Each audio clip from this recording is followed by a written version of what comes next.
Hello everyone, hope you're all doing well. In this video, we will see the seafarer's proposal process. Okay, once we have a recruiting process, then the first part is this proposing of the seafarer before the processing him to join the ship. Okay, so in this video, we will see how the starting of the recruiting actually starts. Okay, for example, the first call goes from the recruiter, then how he goes through the flow, what are the steps he need to take till actually the seafarer joins the vessel.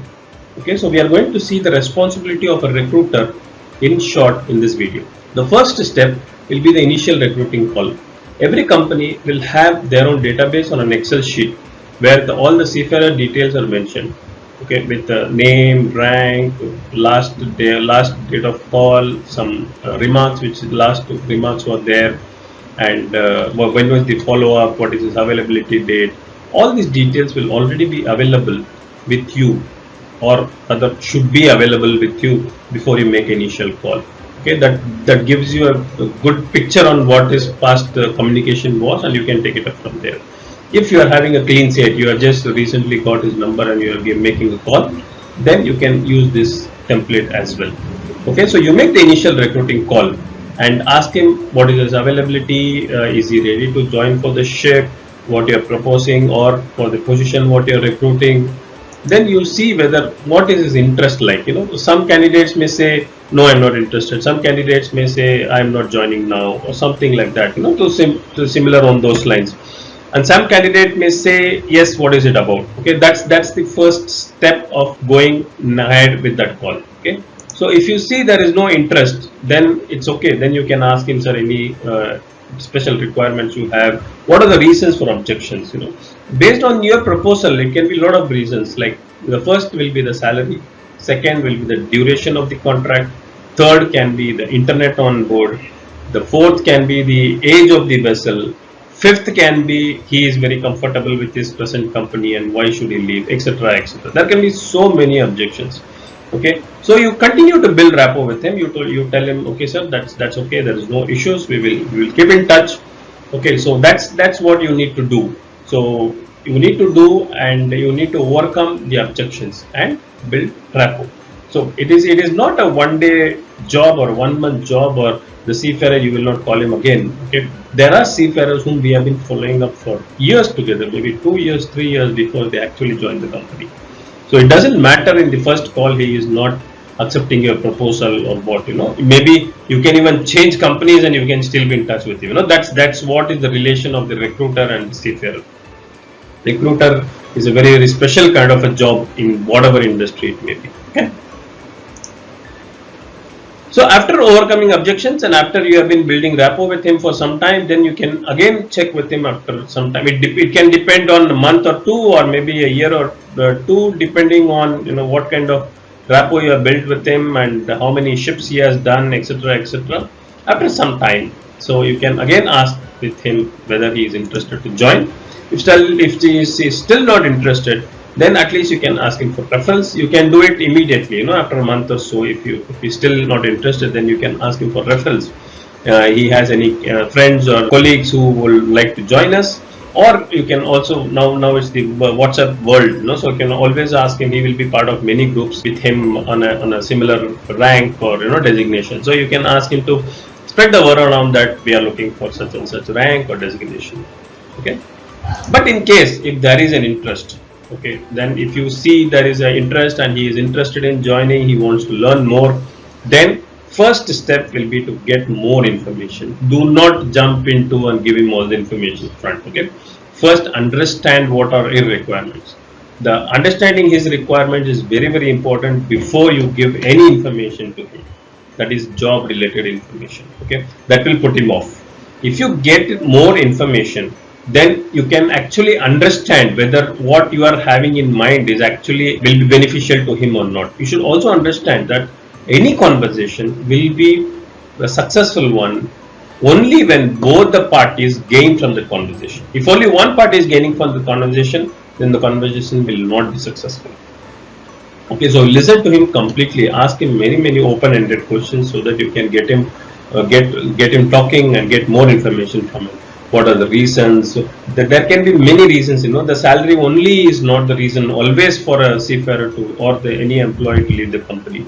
There can be many other reasons. There can be atmosphere on the ship, or the company support. There can be many reasons, okay, or there can be many specific reasons like family carriage or area of trade of operations, etc. So that is one area where you have to get information from. The second area will be that what is his career till now, how many ships he has done, what are the companies he has done. There can be some changes in companies. You ask him what is the reasons for change of company. So you can get lot of information from the CV also. I have made separate video on the information which you get from CV. Please do go and watch that. Okay, so you can get a lot of information from the CV. You can get a lot of information from talking to the seafarer.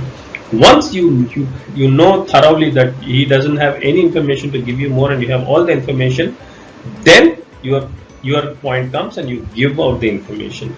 Okay, then you give information on what you are looking at, what is the requirement, what you have, and what is the benefits what you can have. You can give all the details. For that, you should know thoroughly about the ship or the position you are recruiting for.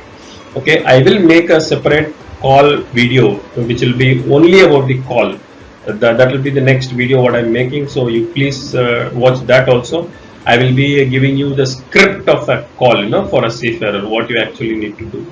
Okay, so you can give him all the benefits what you will be getting by joining us, and you can also understand his more requirements, based on his requirements. Like if he has a family carriage requirement, then you can tell yes, we can allow family carriage. He might have a short contract requirement, then if you can see, you can propose a short contract. So all this information you will get, and you will be able to give. Only you get the information from the seafarer upfront. Okay, so ensure to get more information is very important step. Then give him more information.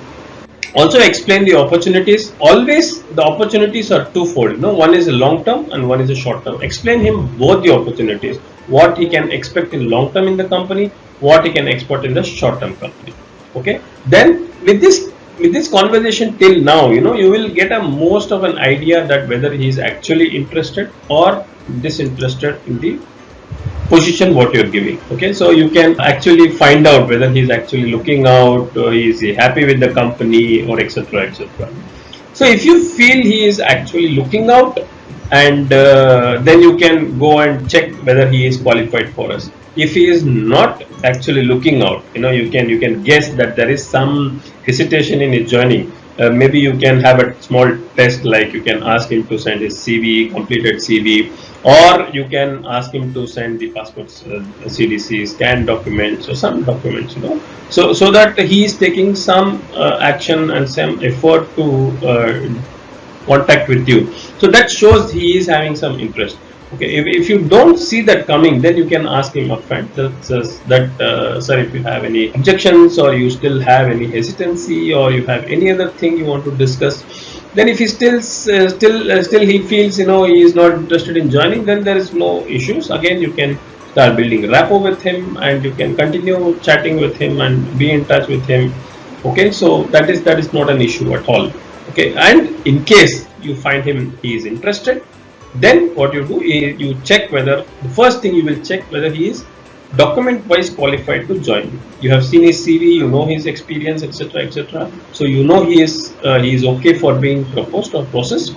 But first thing you need to check is document wise, is he qualified for us. You check all the licenses, all the expiry dates, the courses, the medical, etc. Then you can explain him the process what he will be going through for joining the vessel. There might be other levels of interview before we actually decide whether he can be actually put on board. There can be other tests. There can be CES. There can be some training which he needs to do before joining the ship. So all these things will be there before he joins the ship. So you please explain him the process very elaborately. It is always better he understand the process, otherwise he will get a surprise at the later stage and he might again back up at the last minute. So ensure you explain to him upfront everything, including the salary, the contract duration. Once he clears all the interview, ensure he signs an offer letter. Any commitment you give, any short contract or family carriage or any sort of commitment you would give, or any agreements or his requirements you are accommodating, then that should be documented in the offer letter. Okay, please always ensure this is done, so that last minute there is no heartburns between the seafarer, the company, or the employee of the company. Everything should be mentioned in the offer letter. So get the offer letter signed, explaining the process, and then you explain him that henceforth I will not be looking after you, there will be other person. However, you can always be in touch with me, any issues or anything, you can always get in touch with me. Okay, and you also ensure you are always in touch with him, you regularly call him, you check with him if everything is going well, because he might not, if there is any issues with the other department, he will not tell the department, and he might be sulking inside, and you are the first person from the company whom he has met and he has spoken to, so he will be very, very comfortable with you, and he might not know whether he can contact you, or you might accommodate his request, or you will talk to him, hence he might be hesitant. So ensure you always be in touch with him, you call him regularly and make him comfortable till he joins the vessel. Okay, thank you so much for watching this video. This was a short video of the whole recruiting process. I will be making a detailed call video in the next video. If you like the video, please do ensure you share it with all your friends and colleagues whom you feel will also be benefited like you are. We are having the following websites: the maritimeplatform.com, which is our main website, where you can also upload the videos of your choice, what is your content you have created. If you have created similar videos, you can upload those videos in the platform. It is and you will also be paid as per the views even from the first video. So it is a video sharing platform we have developed. And second one is the Seafarers Clan, where you can ask questions and the experts from the industry will reply to the questions. You have the Seafarers blog, where you have a lot of blogs we have put in there for your information. shipshorejob.com/career. This is for jobs ashore in the maritime industry. And also you have the below handles of our social media websites, where you can like, share and follow us. Thank you so much. Take care. Be safe. Have a nice day. Follow CAB. We will meet you in the next video.